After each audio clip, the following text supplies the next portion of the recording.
Hello students, हम sets कर रहे थे तो सेट के अंदर आपने वर्कशीट के कुछ क्वेश्चंस तो कर लिए। अब जो नेक्स्ट वर्कशीट मिली है तो उससे कुछ टिपिकल क्वेश्चंस लेते हैं, हम कंटिन्यू करते हैं। जैसे कि आज फर्स्ट क्वेश्चन ले रहे हैं हम, suppose A1 A2 A3 up to A30 तक चल रहे हैं, मतलब कि 30 सेट्स ईच हैविंग 5 एलिमेंट्स। सब में क्या है 5 elements and B1 B2 B3 up to Bn are n sets. ऐसे B1 कितने सेट्स हैं, मतलब B वाले सेट कितने हैं n सेट्स हैं विद ईच कितने हैं 3 एलिमेंट्स, मतलब हर एक के अंदर क्या है 3 एलिमेंट्स है। जैसे B1 में बात की जाए तो 3 एलिमेंट्स है, B2 में किया जाए तो 3 एलिमेंट्स है, और A की बात कर रहे हैं तो A1 में कितने हैं 5 एलिमेंट्स। जैसे A1 में 5 एलिमेंट्स हैं, ऐसे ही A2 में 5 है, ऐसे ही A3 में 5 है। ठीक है, तो अब क्या बता रखा है let ui equal to 1 to 30 ai।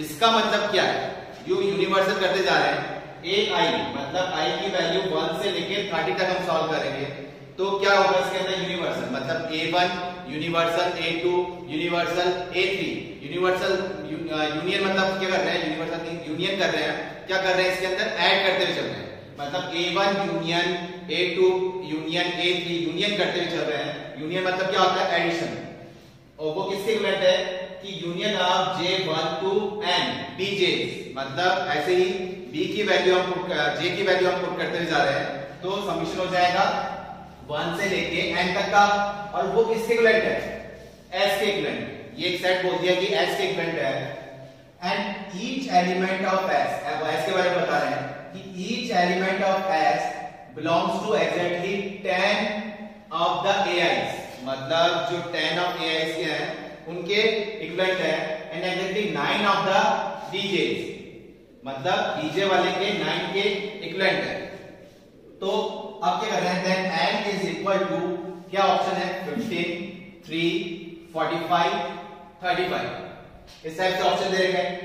तो क्या कर रहे हैं n की वैल्यू कैसे निकाल रहे हैं, तो सबसे पहले हम देख रहे हैं यूनियन किसके लिए i इक्वल टू 1 से लेकर 30 तक।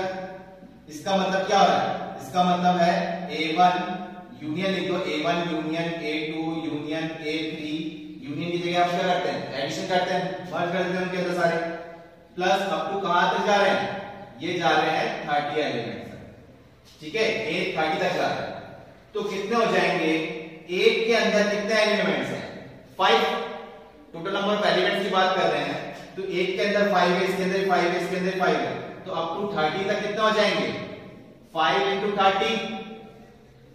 ठीक है, ये आ गया हमारे पास 150। तो समीशन कर रहे हैं a के लिए तो a1 a2 a3 up to A30 तक कितने एलिमेंट्स हो जाएंगे 150, क्योंकि टोटल ये 30 एलिमेंट्स हैं, 30 तक सेट्स हैं, और एक के अंदर कितने एलिमेंट्स हैं 5, तो टोटल एलिमेंट कितने हो गए 150। अब कंडीशन क्या बता रखी है, बट 10 एलिमेंट्स,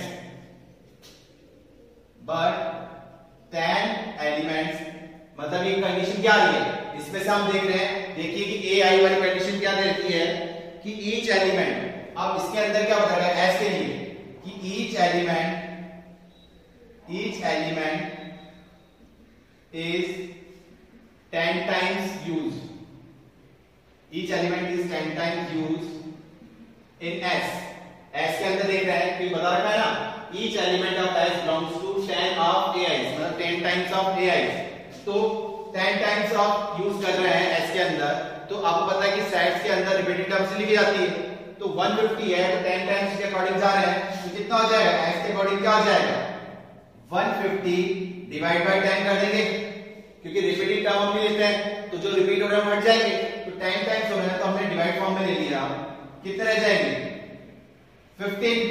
ये रो आपको कि 5 into 30 डिवाइड बाय 10 कर देंगे, क्यों कि each element is 10 time used in S, तो ये कितना आ गया S की वैल्यू कितनी आ गई 15, लेकिन हमको S की नहीं, हमको निकालनी किसकी वैल्यू है n की वैल्यू निकालनी। अब सिमिलरली हम B वाली कंडीशन देख रहे हैं तो U मतलब कि यूनियन J इक्वल टू 1 से लेके n तक Bj, इसको हम क्या लिख सकते हैं B1 plus B2 plus B3 up to कहां तक जा रहा है Bn तक। ठीक है, तो ये Bn एलिमेंट टोटल सेट्स में कितने हो गए n, total number of sides कितने हो गए n, और एक एलिमेंट के एक साइड के अंदर कितने एलिमेंट्स हैं 3, तो ये कितना हो जाएगा n into 3 हो जाएगा। तो ऐसे समीशन ऑफ b के अकॉर्डिंग तो क्या आ गया n into 3, बट इसमें क्या देख रहे हैं हम x के अकॉर्डिंग देख रहे हैं, बट ईच एलिमेंट, इसमें क्या आ रहा है बट ईच एलिमेंट इज कितना टाइम रिपीट हो रहा है 9 times, each element is 9 times repeated, या यूज लिख देते हैं अपन, रिपीट हो रहा है s के अंदर 9 टाइम्स रिपीट हो रहा है। तो जैसे हमने यहां डिवाइड किया था तो इस वाली कंडीशन के अंदर क्या हो जाएगा, इसके अकॉर्डिंग s हो जाएगा n into 3 डिवाइड बाय 9, ये हो गया, फिर 9 टाइम्स यूज हो रहा है, और सेट्स के अंदर अपन एक ही बार लिखते हैं, रिपीटिंग टर्म्स ही लिखते हैं, तो कितना आ रहा है n by 3। अब निकालना n की वैल्यू है, तो s हम ऑलरेडी निकाल चुके हैं, कितना 15 निकाल चुके हैं, तो n की वैल्यू क्या होगी 15 into 3 हो गया। तो ओवरऑल सॉल्व कर रहे हैं तो कितना आ गया n की वैल्यू 45। क्लियर हुआ आपको कैसे किया हमने, बस समीशन के अकॉर्डिंग तो टोटल तो निकाल लिए कि टोटल कितना एलिमेंट्स हो रहे हैं, लेकिन s की जब बात कर रहे हैं तो s में 10 टाइम्स तो a के यूज हो रहे हैं और 9 टाइम्स b के यूज हो रहे हैं, तो सेट्स में हम सिंगल ही यूज लिखते हैं, रिपीटिंग टर्म्स नहीं लिखते हैं। उसके अकॉर्डिंग क्या आ गया, ये n की वैल्यू कितनी आ गई 45। नेक्स्ट क्वेश्चन है हमारे पास, two finite sets have m and n elements, दो सेट्स हैं, एक में तो कितने नंबर ऑफ एलिमेंट्स हैं m और एक में कितने number of elements n, then the number of subsets of the first set is 1 by 2 more than that of the second set, then the value of n and are respectively, ये चार option दे रखे हैं हमें, जिसमें first value तो n के लिए बता रखी है और सेकंड वैल्यू n के लिए बता रखी है। तो कैसे निकालेंगे, हम अस्यूम कर लेते हैं कि लेट एक साइड को a मान लेते हैं, तो number of element of set a, ये n means number of element of set a, वो तो कितने हैं m है, और नंबर ऑफ एक सेट d मान लेते हैं जिसके number of element set d के कितने हैं n है, ठीक है। तो number of subsets of the first set, मतलब कि नंबर ऑफ सबसेट का मतलब क्या होता है पावर सेट, तो हम इसको इस टाइप से लिखते हैं कि पावर सेट ऑफ a, इसका फॉर्मूला आपको पता है क्या होता है 2 की पावर m, जो आपने ऑलरेडी यूज कर रखा है, तो हम इसको यूज कर रहे हैं 2 की पावर कितना हो जाएगा n, और number of power set of b, power set आपको क्लियर है क्या होता है power set, total number of subsets, मतलब एक सेट के कितने सबसेट्स बन सकते हैं, तो वो पावर सेट हमारा जिसका फॉर्मूला हम क्या लेते हैं 2 की पावर m मतलब नंबर ऑफ सेट a, जिस सेट का हम पावर सेट ले रहे हैं, नंबर ऑफ सेट सबसेट्स ले रहे हैं, उसके लिए कंडीशन लेंगे, तो ये हो गया number of power set of a के क्या आ गया 2 की पावर n। अब क्वेश्चन के according the number of subsets of the first set, number subset of the first set मतलब कि 2 की power m is 1 by 2 more than that of the second set, मतलब सेकंड सेट कितना था 2 की power n, उससे 1 by 2 greater है, larger है, ठीक है, कि मतलब 2 की power m is equal to 2 की पावर n प्लस 1 by 2 के इक्विवेलेंट है। क्लियर हुआ यहां से। अब हमको m और n की वैल्यूज फाइंड आउट करनी है, तो इसको इस टाइप से लिख सकते हैं 2 की पावर m माइनस 2 की power n is equal to 1 by 2। तो ऐसे आपको सॉल्व करने में थोड़ा लंबा हो जाएगा, हमको वैल्यूज पुट करनी पड़ेगी। तो जब ऑप्शन हमारे पास है, जो कि आएंगे हमारे पास ऑप्शंस, तो ये दे रखे हैं, ठीक है, मतलब n की वैल्यू 4 और n की वैल्यू 7, n की वैल्यू 7 और n की वैल्यू 4, इस टाइप से ऑप्शन दे रखे हैं। तो अगर मैं ये ऑप्शन लेता हूं 4,4, अगर 4,4 लिया मैंने, तो 2 की पावर 4 माइनस 2 की पावर 4 ये तो कैंसिल आउट हो जाएगा, तो ये 0 बन जाएगा, तो 1 by 2 आ नहीं पाएगा। सी ऑप्शन क्या हमारे पास से सेम, डी ऑप्शन के अंदर भी सेम टर्म दे रखी है, तो ये भी क्या, ये भी क्या बन जाएगा 0।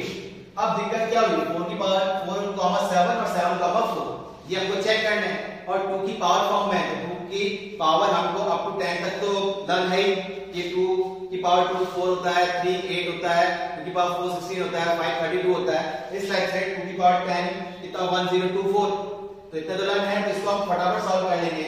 अगर मैंने 2 की पावर मतलब m दी 4, तो ये हो गया 2 की पावर 4 माइनस 2 की पावर 7, अगर m दिया 7, ये ऑप्शन के अकॉर्डिंग देख रहा हूं मैं, तो क्या हो जाएगा, इसको सॉल्व करूंगा तो ये तो हो गया 16 और ये 2 की पावर 7 मतलब कि 128, तो ये आ तो रहा है कितना 112 आ रहा है, लेकिन किस में आ रहा है, माइनस में आ रहा है, जबकि हमारे पास कितना है, प्लस में है, तो ए ऑप्शन भी गया हमारे पास से।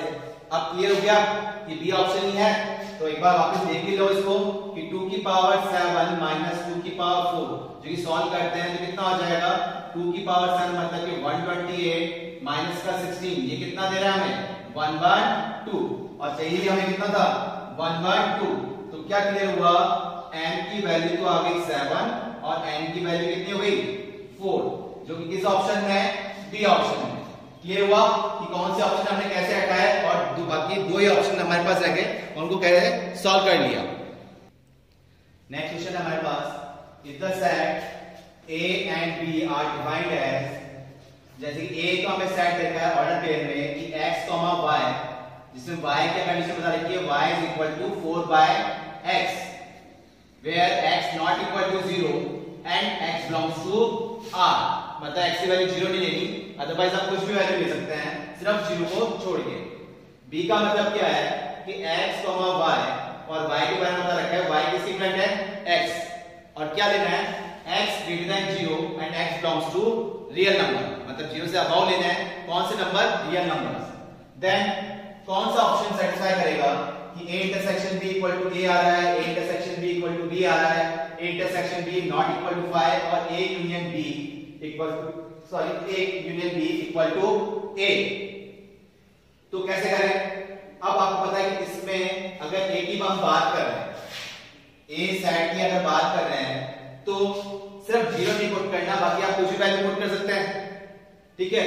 और b वाले की जब बात कर रहे हैं तो कंडीशन क्या आ रही है कि आपको पॉजिटिव वैल्यू ही पुट करनी है, तो x की वैल्यू देखो, अगर हम इसमें a में बात कर रहे हैं तो आंसर 1 भी आ रहा है, 2 भी आ रहा है, ठीक है, और इस साइड से नेगेटिव वैल्यूज भी आ रही है, और b में हम जब बात करें तो b में भी 1 आ रहा है, 2 आ रहा है, and so on up to infinite तक जाएंगे, ठीक है।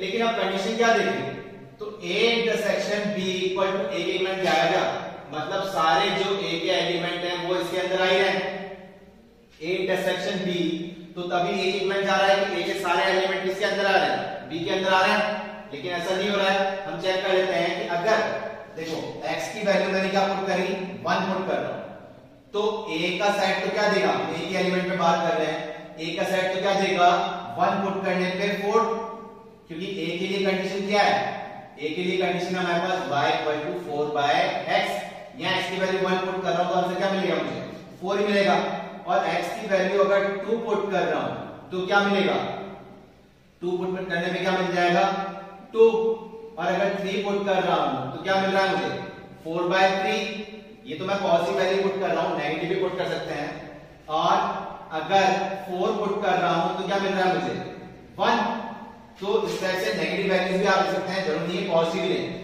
इसमें बता रहा है सिर्फ 0 नहीं लेना, अदरवाइज आप कुछ भी वैल्यू ले सकते हैं। हम सिर्फ इसको एक क्रॉस चेक के अकॉर्डिंग कुछ एक एग्जांपल ले रहे हैं।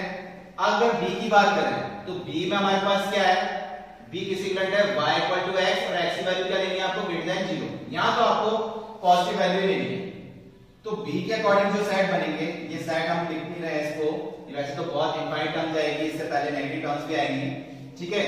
तो अगर b में हम देखते हैं तो x की वैल्यू 1 ली तो y भी क्या होगा 1 है, x की वैल्यू 2 लेता हूं तो y भी 2 होगा, अगर x की वैल्यू 3 लेता हूं तो y भी 3 होगा, इस टाइप से चलती जाएगी वैल्यूज, ठीक है। और इसमें क्या है, x belongs to real number 0 से अबव, और x बिलोंग्स टू क्या है, रियल नंबर भी हो सकता है, तो वो भी ले सकते हैं आप इसमें। तो आप कंडीशन क्या लेंगे इसके अकॉर्डिंग, क्या पॉइंट लेना चाहिए अपन को इसके अंदर। इसमें देखा जैसे कि 1 1 2 2 3 3 इस टाइप से पेयरिंग आ रही है, और इसमें देख रहे हैं तो टर्म क्या कर रही है, 1 पुट करने पे 4 आ रहा है, और यहां पर क्या आएगा 4, 4, मतलब 4 पुट करने पे 4 आ रहा है, और ऐसे देख रहे हैं तो यहां 4 पुट करने पे 1 आया, और यहां क्या है 1, 1, मतलब 1 पुट करने पे 1 आया, तो क्या मिल रहा है, सिर्फ एक एलिमेंट आपको इस टाइप से मिल पा रहा है, बाकी इस टाइप से देख रहे हैं कि a intersection b equal to a नहीं जा रहा है, a intersection b equal to b नहीं जा रहा है, क्योंकि सब दोनों के एलिमेंट अलग अलग जा रहे हैं। बस ये कंडीशन हम बता सकते हैं कि a intersection b equal to 5 नहीं है, क्योंकि एक एलिमेंट हमारे पास क्या आ गया है, कॉमन आ गया है। तो इससे हमारे पास क्या क्लियर हुआ कि a इंटरसेक्शन b जो है वो क्या हो गया, नॉट इक्वल टू 5, मतलब कि डिसजॉइंट साइड नहीं है। डिसजॉइंट मतलब क्या होता है कि a इंटरसेक्शन b में कुछ भी कॉमन नहीं आ रहा। तो कौन सा ऑप्शन क्लियर हुआ इससे, हमारा सी ऑप्शन क्लियर हुआ। तो देखा आपने, पूरा सॉल्व करने की जरूरत नहीं थी, बस ऑप्शन के अकॉर्डिंग हमने इसको सॉल्व कर लिया। नेक्स्ट क्वेश्चन है हमारे पास, इफ ए एक सेट है, क्या है 1 3 5 7 9 11 13 15 17, ये एक ए सेट है हमारे पास। ऐसे एक बी सेट है जो कि इवन नंबर का है 2 4 अप टू 18 तक, and n be a set of natural number is the universal set, मतलब यूनिवर्सल सेट इसके अंदर क्या है, natural number. Then a complement union a union b intersection b complement is क्या होगा, या तो 5 या नेचुरल नंबर है, या फिर a है, या फिर b है। तो इसको जो आपके पास कंडीशन दे रखी है उसको आप सॉल्व करते हुए निकाल सकते हो। a यूनियन b निकाल लोगे, फिर उसका कॉम्प्लीमेंट इंटरसेक्शन कर लोगे b कॉम्प्लीमेंट के साथ, फिर इसका जो आंसर आया फिर a कॉम्प्लीमेंट कर लोगे किसके साथ, इसके पेयरिंग के साथ में। तो आप उसके अकॉर्डिंग तो कर ही लेंगे। अगर आपको प्रॉपर्टीज ध्यान में है तो कैसे कर लेंगे हम इसको, जैसे कि a कॉम्प्लीमेंट यूनियन, इसको हम लिख देते हैं a union b intersection b complement. ये मैंने इसके साथ पेयरिंग कर दी, कोई दिक्कत नहीं है, ऐसा कर सकते हैं अपन। तो ये फॉर्म क्या होगी, b intersection b complement. b एक सेट हमारे पास 2 4 18 तक, और b कॉम्प्लीमेंट मतलब इसको छोड़ के बाकी सब क्या नेचुरल नंबर में से, जैसे कि 1 3 अगर देखा जाए b कॉम्प्लीमेंट क्या हो जाएगा 1 3 5 इस टाइप से जाएंगे, नेचुरल नंबर है पूरे, ठीक है। तो अब देखा जा रहा है तो b और b कॉम्प्लीमेंट में कुछ कॉमन आ रहा है क्या, कुछ भी कॉमन नहीं आ रहा। तो इस वाले पार्ट को हम क्या लिखते हैं कि b इंटरसेक्शन b कॉम्प्लीमेंट किसके इक्विवेलेंट है, 5 के इक्विवेलेंट है। तब हमने क्या लिखा इसको, a complement union a union 5, इस तरह से लिख सकते हैं इसी जगह। अब इसी सेट को 5 मतलब क्या होता है, नल सेट, एम्प्टी सेट। अब इसी सेट को यूनियन करेंगे नल सेट के साथ, तो क्या है, सेम a सेट क्या जाएगा, तो हम लिखते हैं a कॉम्प्लीमेंट यूनियन a। अब a आपके पास पता है 1 3 5 7 जो कि ऑड नंबर्स आ रहे हैं अप टू 17 तक, और a कॉम्प्लीमेंट क्या हो जाएगा, a कॉम्प्लीमेंट आपके पास आ जाएगा इवन नंबर, जैसे कि 2 4 6 8 and so on, even number आ जाएंगे। तो इन दोनों को ऐड करेंगे तो a यूनियन a कॉम्प्लीमेंट जब आप कर रहे हैं, या a कॉम्प्लीमेंट यूनियन a जब आप कर रहे हैं, तो क्या आ रहा है, पूरे नेचुरल नंबर आ रहे हैं 1 2 3 4 5 6 एंड सो ऑन, पूरा नेचुरल नंबर कवर कर रहा है। तो क्या आ जाएगा इसके अकॉर्डिंग, हमारे पास बी ऑप्शन क्या हो गया कि पूरा नेचुरल नंबर जो एन जो साइड है नेचुरल नंबर का वो कवर कर रहा है। क्लियर हुआ आपको।